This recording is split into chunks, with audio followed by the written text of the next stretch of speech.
السلام علیکم ورحمۃ اللہ وبرکاتہ۔ نحمدہ و نصلی علی رسول الکریم، اما بعد۔ معزز سامعین، جیسا کہ یہ تعزیتی پروگرام رکھا گیا ہے، ہمارے بڑے نے یہاں پہ مولانا سید سلمان حسینی ندوی رحمۃ اللہ علیہ کے تعلق سے باتیں کی، لیکن میں ایک بات بتا دوں۔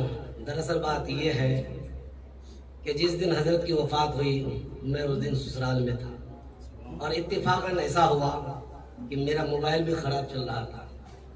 تقریباً حضرت کی وفات تہجد کی نماز کے بعد ہوئی ہے، اور مجھے اطلاع ملی میرے سالے کے ذریعے سے جو اسکول میں پڑھ رہا ہے، اس نے اپنے موبائل سے کھولا اور دیکھا فیس بک میں حضرت مولانا سلمان حسینی ندوی رحمۃ اللہ علیہ کی تصویر میں انا للہ و انا الیہ راجعون لکھا ہوا تھا۔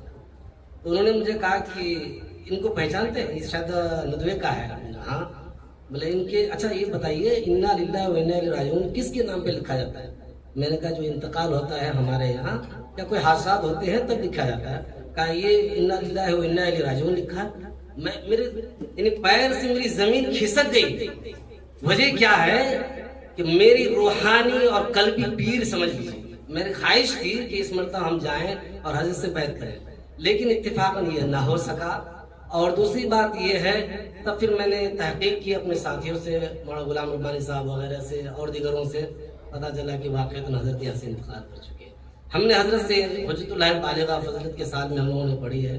ماشاءاللہ کیا ان کے پڑھانے کا انداز تھا کہ جو عربی درجات کے جو عالم میں بچے پڑھ رہے ہیں، وہ ان کے فضیلت کے سال میں بچے جا کے کلاس میں پڑھتے سنتے تھے۔ ان کو پڑھنا نہیں ہوتا تھا، صرف سننا ہوتا تھا، کیونکہ وہ اس کے کلاس میں تھے نہیں۔